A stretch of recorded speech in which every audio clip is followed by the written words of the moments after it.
ಓಂ ಗುರು ರಾಘವೇಂದ್ರಾಯ ನಮ್ಮ ರಾಯರು ಎಲ್ಲರಿಗೂ ಒಳ್ಳೇದು ಮಾಡಲಿ, ಹಾಗೆ ಆರೋಗ್ಯ ಆಯಸ್ಕೊಟ್ಟು ಕಾಪಾಡಲಿ. ರಾಯರು ನಂಬಿರೋಂಥ ನಾವು ಯಾವುದೇ ಕಾರಣಕ್ಕೂ ರಾಯರು ನಮಗೆ ಮೋಸ ಮಾಡಲ್ಲ. ಯಾಕಂದರೆ ನಾವೆಲ್ಲ ರಾಯರ ಮಕ್ಕಳು, ಅದು ರಾಯರಿಗೂ ಗೊತ್ತಿದೆ.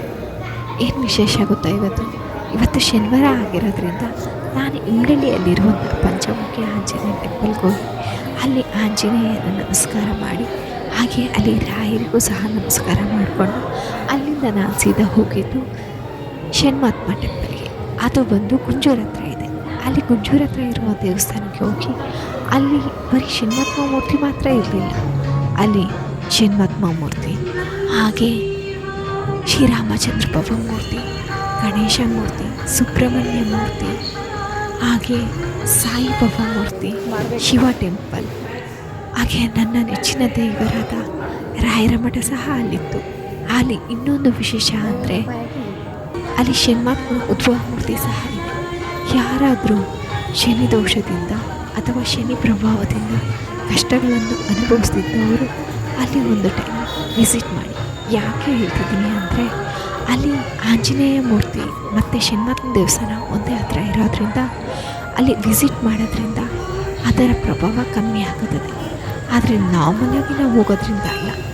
ಏನಂದರೆ ಒಂದು ಬೌಲಲ್ಲಿ ಎಳ್ಳೆಣ್ಣೆ ತೊಗೊಂಡೋಗಿ ಅದನ್ನು ಆಂಜನೇಯ ದೇವರ ಮುಂದೆ ಇಟ್ಟು ಅದನ್ನು ಅಲ್ಲಿ ನಮಸ್ಕಾರ ಮಾಡಿ ಅದನ್ನು ಮತ್ತೆ ತೆಗೆದುಕೊಂಡು ಹೋಗಿ ಶನುಮಾತ್ಮ ಪ್ರಭು ಮುಂದೆ ಆ ಎಣ್ಣೆಯನ್ನು ಅಲ್ಲಿ ಉರಿಯುವ ದೀಪಕ್ಕೆ ಅಥವಾ ಎಳ್ಳು ದೀಪ ಮಾಡಿ 9 ವಾರ ಹಚ್ಚುವುದರಿಂದ ಶನಿ ಪ್ರಭಾವ ಅಥವಾ ಶನಿ ದೋಷ ಇರುವವರು ಅದು ಕಮ್ಮಿ ಆಗುತ್ತಾ ಬರುತ್ತೆ. ಇದರಿಂದ ಯಾವುದೇ ಕಷ್ಟ ಆಗಲಿ ಕಮ್ಮಿ ಆಗುತ್ತಾ ಹೋಗುತ್ತದೆ. ಹೀಗೆ ಒಂದು ಸತಿ ಮಾಡಿ ನೋಡಿ.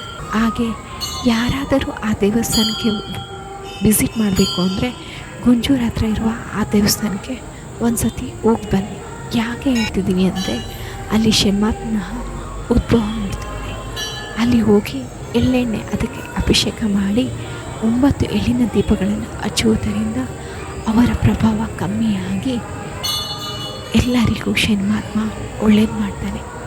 ಒಂದು ಸತಿ ದಯವಿಟ್ಟು ವಿಸಿಟ್ ಮಾಡಿ. ಓಂ ಗುರು ರಾಘವೇಂದ್ರಾಯ ನಮ್ಮ ರಾಯರಿದ್ದಾರೆ. ಓಂ ಷಣ್ಮಾತ್ಮ.